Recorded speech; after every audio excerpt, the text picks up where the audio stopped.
Today we're going to take the mystery out of the financial concept of return on investment. So by the end of this session, you will know what return on investment is all about, and you'll also be able to calculate return on investment. So before we go into that, let's just revise some basic accounting and financial principles. Now in a business, you normally have money coming into the business, and some companies call that income, others will call it sales, others will call it revenue. So let's have a look at this diagram. Let's say this top triangle represents the total sales we've had in a financial year in a business. So let's have here sales. So that is our total sales for the year. So let's say a part of this money coming in from sales has to go to expenses. And then the money that remains, that is typically referred to as gross profit. Now, can the owners take all that gross profit and put it into their pockets? Well, unfortunately, in a country like Australia, we have to pay a 30% company tax first on all of that money. So almost a third of the gross profit goes for tax, which is currently 30%. Now after you've paid your tax, the money that remains then is called net profit, and if there's only one owner to the business, the owner can take that then as profit. So let's call this here profit.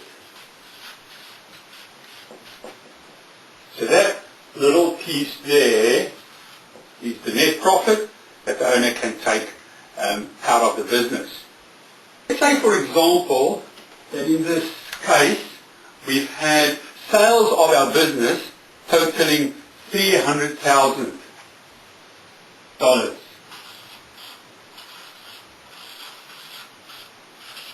$300,000 worth of sales. And if we've had expenses in the business totaling $200,000, then we've got left $100,000 up here. And from that $100,000, we have to pay 30% tax. So therefore, we pay $30,000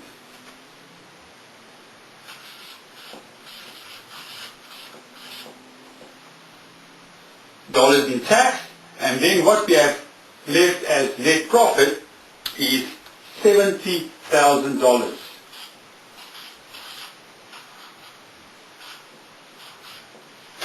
That goes to the owner or owners.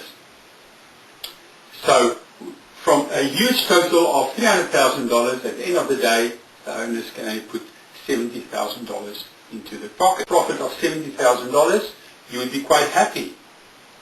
But if you have a multi-million-dollar national company and you only make $70,000, you might not be that happy.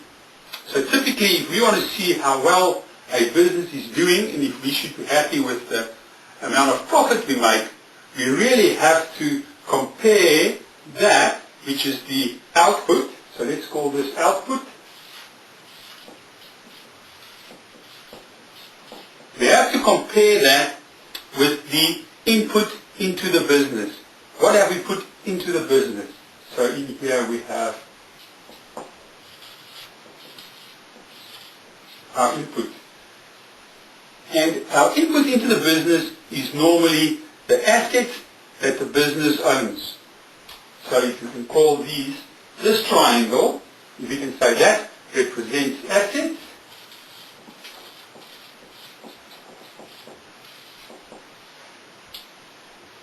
so later when we want to calculate return on investment, we have to compare what we got out of the business in terms of profit and what we put into the business in terms of assets. Now we have typically two forms of assets in accounting.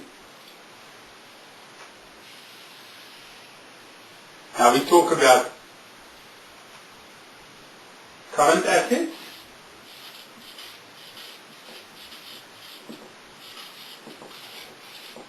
and we also have what we call fixed assets or non-current assets. Non-current assets. Now, our current assets, we only get three types of current assets. And they are typically cash. So we have cash as a current asset. We have debtors and we have stock. We also have our fixed or what we call non-current assets. And those are things that's not going to change in the next 12 months. So it might be that the business owns some motor vehicles, which is used to generate sales for the business, but we're going to keep them medium to long term. So an example of non-current assets would be motor vehicles, it would be plant, machinery, equipment. If you own the building that you are in or you own land, that's all part of non-current assets. So once the business knows the total assets they have and compare that with the money they're making from those assets, then they can really see whether they are doing well or is the business not. So for example, if we should say, okay, let's have our non-current assets, we have that to the value of $100,000, and we have non-current assets, motor vehicles, plant, machinery, equipment, around the value of $400,000. Now we can start compare what we're putting into the business, what we're getting out of the business. And that ratio is called return on investment. So ROI, return on investment, is equal to comparing the output of the business, net profit, with the input into the business, which is our total asset. So the formula for calculating return on investment is then, as we said,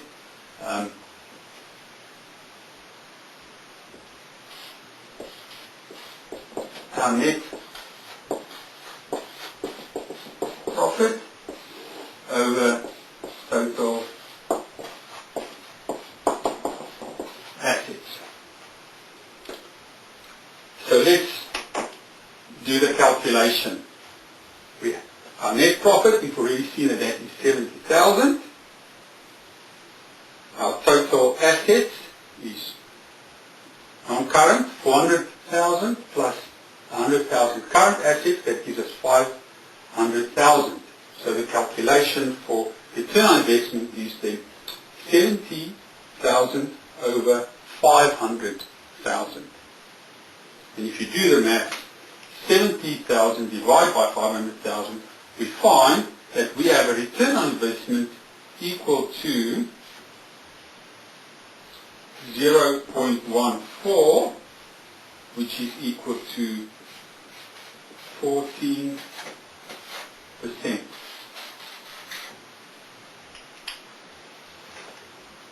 So in this little example, the return on investment of this company is 14%.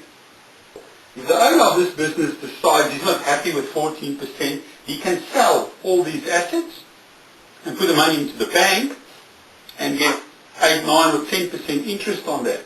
Currently you're sort of getting 14%.